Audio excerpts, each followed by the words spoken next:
during this show.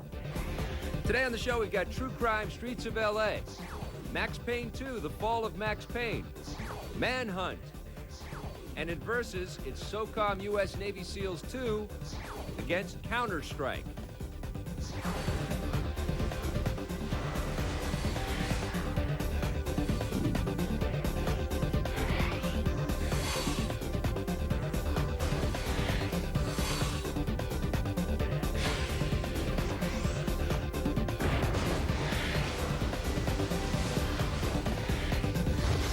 Okay, the first game that we're going to talk about is True Crime Streets of L.A. We looked at this on the GameCube, but it's also available for the Xbox and the PlayStation 2. I was hoping this game was going to be True Crime Street Hookers in L.A. Right. That would have been a fun game. Of course you would. You are bad news. Yeah, I knew you were the classic goody two-shoes the minute I saw you. Probably still have your communion dress neatly hung up in your closet. You've been working on your Christopher Walken impression.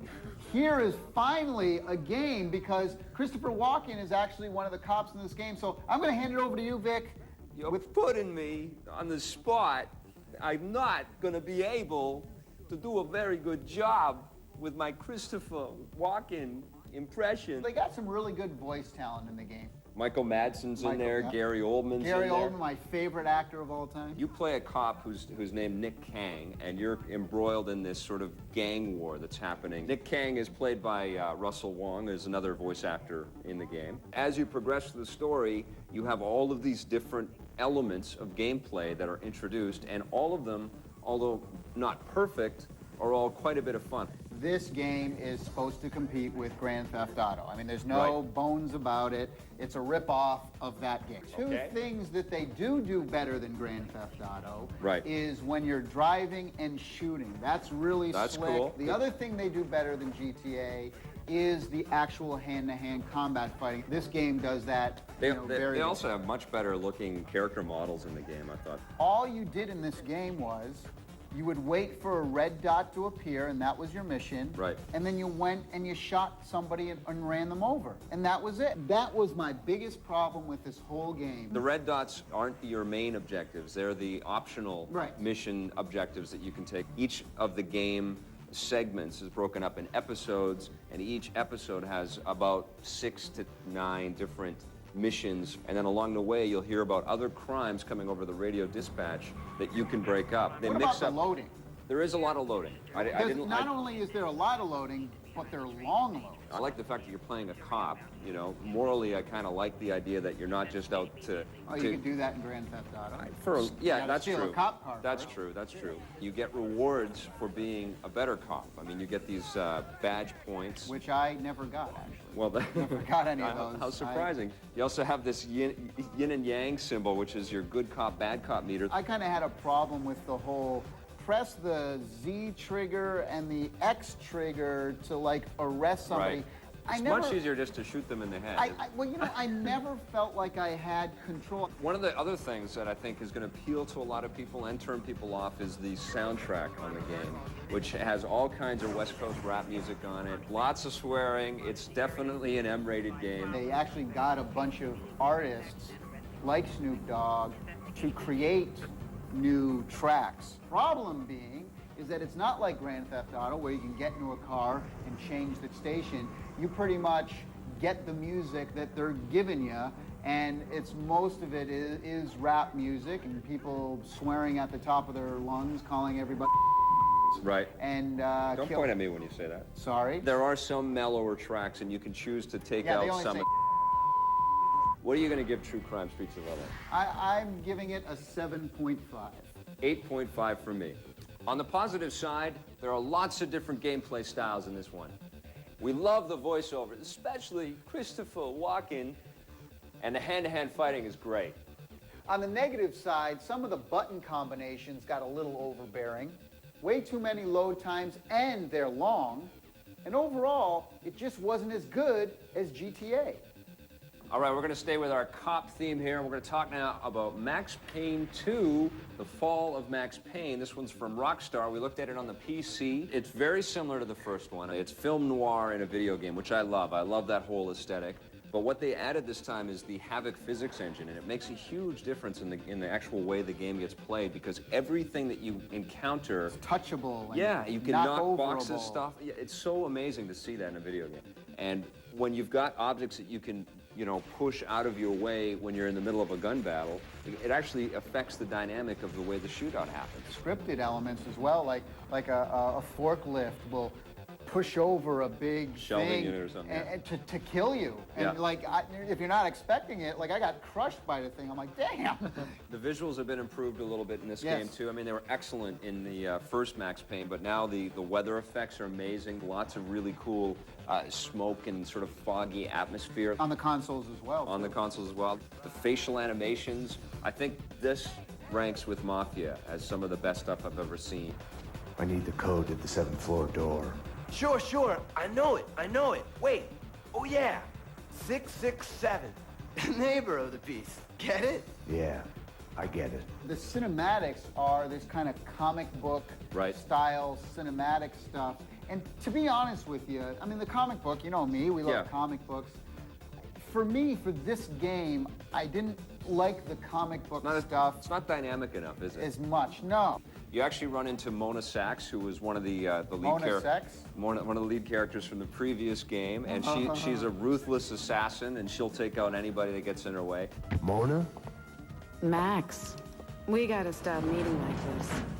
Now, the other thing that Max Payne made famous in the first game was the whole Matrix bullet time Right. It's awesome. slow-mo thing. And this game really does it, I think, the best out of all the games out there. Yes. You can hit a button, you go into slow-mo, but then you can also do dives where you're going back.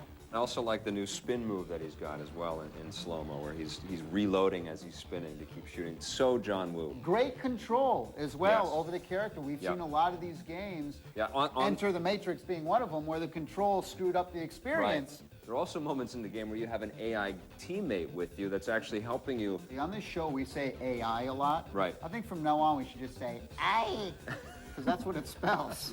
What did you think of the enemy I in this game? Very good. It is good. Very smart. They'll close doors to get away from gunfire. They'll team up and storm rooms together. I guess the only complaint about it is that it's not an overly long game, and it's a single-player game. So once you beat it, you do get another mode called Dead Man Walking, and basically that's a much more intense version of the game. Once you beat it, I don't know how many more times you're going to enjoy Yeah, it. but I don't think this is a multiplayer No, it experience isn't. kind of game. It So, I isn't. mean, it's a single-player game. It is what it is. 9.5 out of 10. I'm giving it a 9. On the positive side, this game features amazing visuals, some of the best facial animations since Mafia.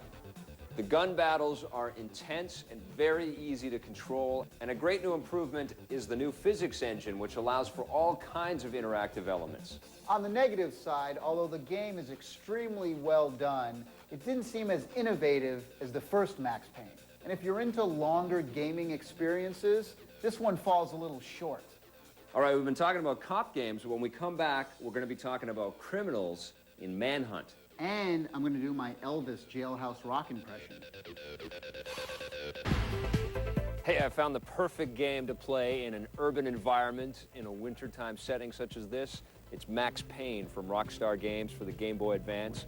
Amazing job of converting this very dark, gritty, film noir type video game from the consoles and the PC to this handy-dandy little portable. Max looks really cool. He's all decked out like a tough New York City cop. He's got double handguns. He's got Uzis. He's got a shotgun. You can actually go into slow motion and have Max jump and dive and fire and take care of all kinds of bad guys all around him. They actually have a lot of the same environments from the console and PC version, and in those environments, you can actually interact with different things. You can turn on taps, and you can walk up to television sets and radios and turn those on too. The storyline actually follows the exact same one that people played on the PC and the other consoles. And what's really interesting about this is they actually put voiceovers into the game. You've got 30 minutes of speech on this cartridge. If you like Max Payne before, you got to get it for the road. Max Payne on the Game Boy Advance rocks. 9.5 out of 10.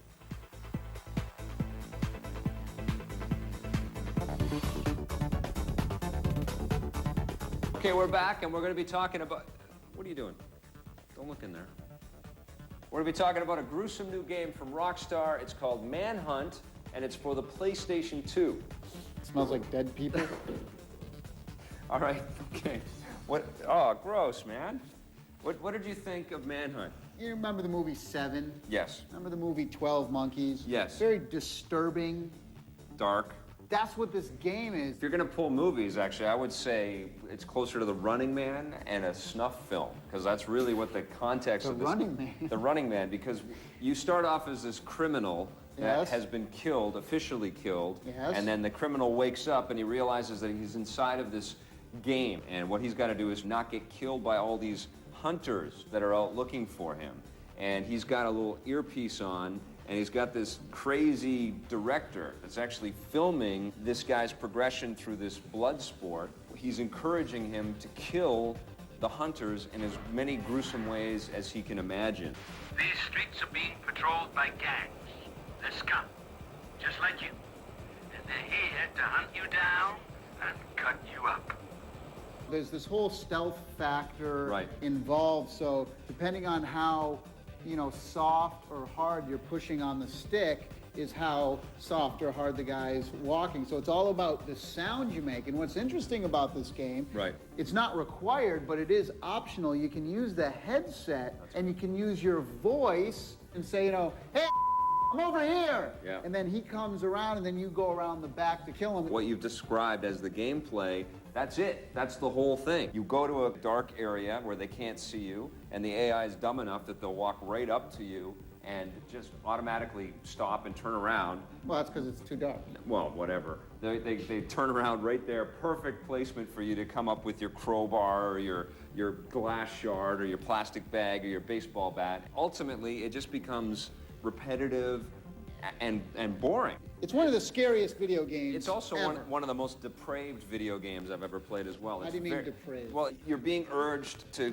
kill these people again and again, and if you're wearing the headset, What you've game got... doesn't? Yeah, but this is like over the top. I mean, You ever play Quake? yeah, but this is a different thing. Blood will spurt right under the camera, and Yeah. guys' heads will pop. You can actually decapitate somebody with razor wire. It does it in a way where it is kind of It's too realistic. artistic and realistic. But that just made me feel sick. I understand how it could have done that. But to and- give it points off for that, Well, I have don't to, think it's right. but also because it gets repetitious. It got boring just looking for the next gruesome thing, and then you see the I'd same agree animations with over that. and over again. And the other thing I didn't like were the controls. But I gotta say that the audio in this game It's great. really brought it to a next level. It's a mediocre game with a great level of polish. 5.5 out of 10. It's way too low. They've done something here that no one has ever done in a video game before. I'm giving them points for that. I'm giving it an 8.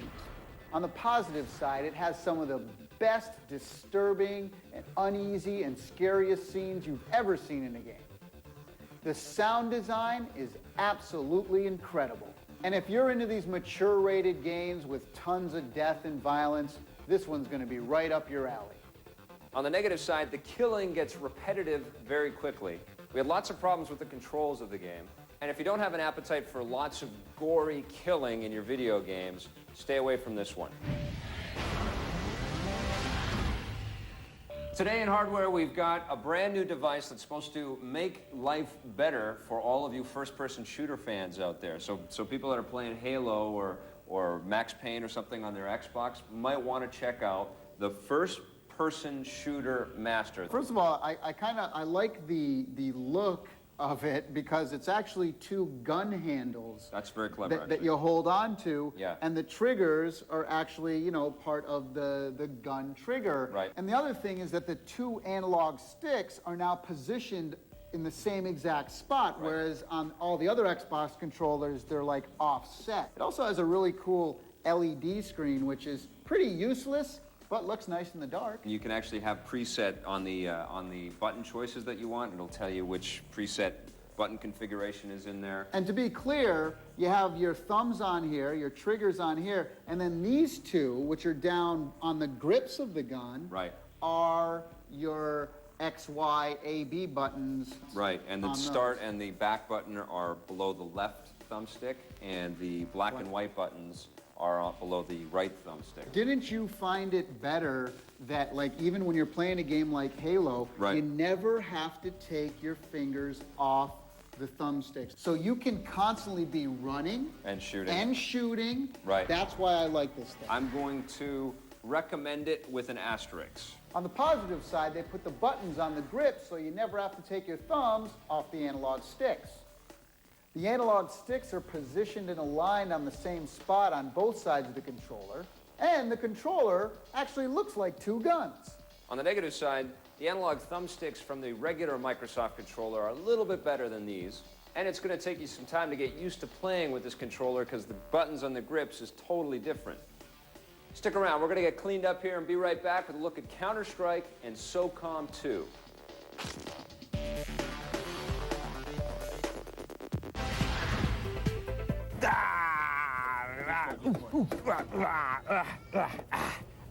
I'm just doing some crab fighting here. I've got my Game Boy Advance and I'm out shopping for my dinner. I'm gonna make you a big star, kid.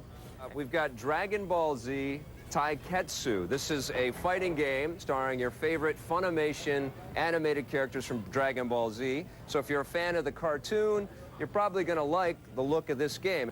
There are only 7 characters to choose from at the top, but then you can unlock a bunch of other ones as you fight your way through the game. Unfortunately, fighting through the game is kind of a drag because the controls are just so lame, you know? It's really clunky. Like you press that kick button and that punch button, and it's just taking too much effort to get that animation that you want. It's kind of like how this guy's animated right now. It's very kind of tedious and a little bit dull. And when you're playing a fighting game, it's all about the control. You hear what I'm saying? As good as the artwork is and as nice as the music is, it really comes down to the control. I'm gonna give Dragon Ball Taiketsu 5 out of 10.